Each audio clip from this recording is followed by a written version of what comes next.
తెలంగాణ ముఖ్యమంత్రి రేవంత్ రెడ్డి సభా నిబంధనలను ఉల్లంఘించిన వారి పట్ల కఠినంగా వ్యవహరిస్తామని హెచ్చరించారు. ఉద్దేశపూర్వకంగా నిబంధనలను అతిక్రమిస్తే ఆ సభ్యుడి సభ్యత్వం రద్దు చేయడమో లేదా సస్పెండ్ చేయడమో చేస్తామని అంటున్నారు ఆయన. దీనికి ఆయన గతంలో బీఆర్ఎస్ ప్రభుత్వంలో జరిగిన సంఘటనలను ఉదహరిస్తున్నారు. మొత్తంగా చూస్తే గతంలో కేసీఆర్ ప్రభుత్వం కాంగ్రెస్ సభ్యులు కోమటిరెడ్డి వెంకటరెడ్డి సంపత్ను ఉద్దేశపూర్వకంగా సభ్యత్వం రద్దు చేసిందని, దానికి ఇప్పుడు ప్రతీకారం తీర్చుకోవాలని అనుకుంటున్నారా అన్న టాక్ రాజకీయ వర్గాల్లో వినిపిస్తోంది. మరి రేవంత్ మధ్యలో ఏముందో ఈ స్టోరీలో చూద్దాం.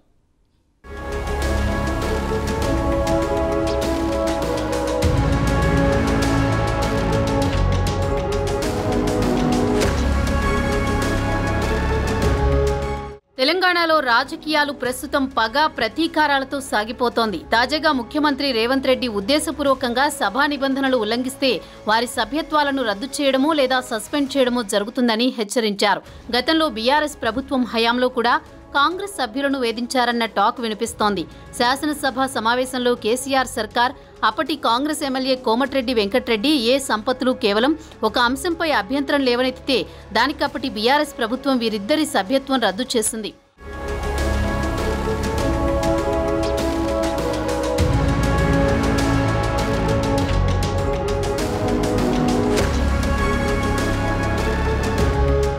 ఇదిలా ఉండగా బుధవారం నాడు ముఖ్యమంత్రి శాసనసభ ఆవరణలో మీడియా ప్రతినిధులతో మాట్లాడుతూ అప్పటి బీఆర్ఎస్ ప్రభుత్వ వైఫల్యాలను ప్రశ్నించినందుకు సభ్యులను 2014 నుంచి 2018 వరకు మొత్తం శాసనసభ సమావేశాలకు హాజరు కాకుండా సస్పెన్షన్ వేటు వేశారని సీఎం చెప్పారు.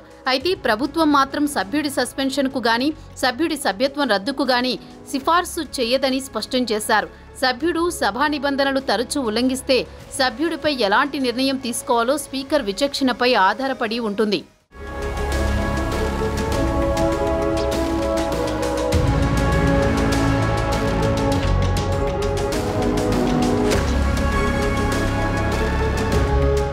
బుధవారం సభలో బీఆర్ఎస్ సభ్యులు పెద్ద ఎత్తున గందరగోళం సృష్టించారు. అయినా స్పీకర్ వారిని సభ నుంచి ఎందుకు బహిష్కరించలేదని మీడియా సీఎంను ప్రశ్నించింది. దీనికి ఆయన సమాధానం చెబుతూ ట్రెజరీ బెంచ్లో ఉన్న తాము చాలా సహనంతో వ్యవహరించామన్నారు. అయితే సరైన నిర్ణయం తీసుకునే హక్కు స్పీకర్దే, ఆయన మాటే ఫైనల్ అన్నారు. తాను సభ్యులతో మాట్లాడేటప్పుడు అన్పార్లమెంటరీ భాష ఉపయోగించలేదని సబితా ఇంద్రారెడ్డి గురించి ప్రస్తావిస్తూ చెప్పారు. సభలో సబితా ఇంద్రారెడ్డి రేవంత్ను ఉద్దేశించి మాట్లాడుతూ కావాలనే సీఎం తనను లక్ష్యంగా చేసుకుని అవమానిస్తున్నారని అన్నారు.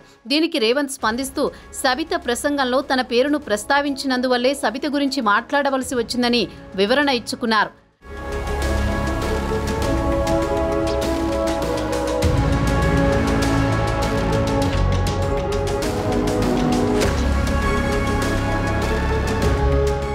సబిత తన ప్రసంగంలో అన్ని హద్దులు దాటిపోయారు. గతంలో ఎప్పుడో కొన్ని సంవత్సరాల క్రితం జరిగిన ప్రైవేటు సంభాషణ ప్రస్తావించడమేమిటని నిలదీశారు.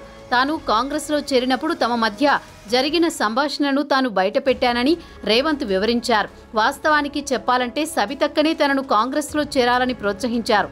కాంగ్రెస్ పార్టీలో చేరితే మంచి భవిష్యత్తు ఉంటుందని ఆమె అన్నారు.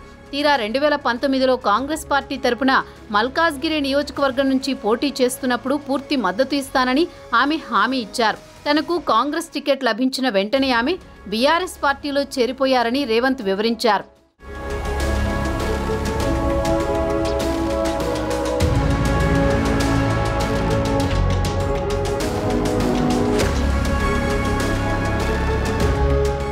మరో బీఆర్ఎస్ ఎమ్మెల్యే సునీతా లక్ష్మారెడ్డి గురించి ప్రస్తావించారు. 2018లో తాను సునీతా లక్ష్మారెడ్డి తరపున ప్రచారం చేశాను. అప్పుడు బీఆర్ఎస్ ప్రభుత్వం తనపై 2 కేసులు నమోదు చేసింది. ఆ తర్వాత సునీతా లక్ష్మారెడ్డి బీఆర్ఎస్లో చేరిపోయారు. బీఆర్ఎస్లో మంచి పొజిషన్ సంపాదించుకున్నారు. అయినా కేసీఆర్తో మాట్లాడి తనపై మోపిన కేసులు ఎత్తివేయాలని కోరలేదని రేవంత్ వాపోయారు. బీఆర్ఎస్పై తీవ్రస్థాయిలో ఆగ్రహం వ్యక్తం చేసిన సీఎం రేవంత్ ఒకవేళ సబితక్క తనకు సభలో అవమానం జరిగిందనుకుంటే బీఆర్ఎస్ ప్రతిపక్ష నాయకుడు కేసీఆర్ సభకు వచ్చి ఆమెకు అండగా నిలవవచ్చు కదా అని ప్రశ్నించారు. కేసీఆర్ సభలో ఉండి ఆమెను ఆదుకోవాలి కదా అని నిలదీశారు. ఒకవేళ కేటీఆర్ కానీ హరీష్ రావు కానీ తామే ప్రభుత్వంతో పోరాడగలమని సబితక్కకు న్యాయం చేయగలం అనుకుంటే కేసీఆర్ ప్రతిపక్ష హోదా వదులుకోవచ్చు కదా అని నిలదీశారు రేవంత్ రెడ్డి.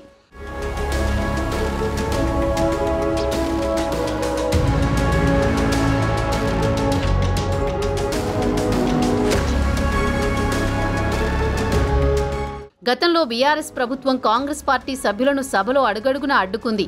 ప్రభుత్వ వైఫల్యాలను లేవనెత్తితే స్పీకర్ సస్పెన్షన్ వేటు వేసేవారు.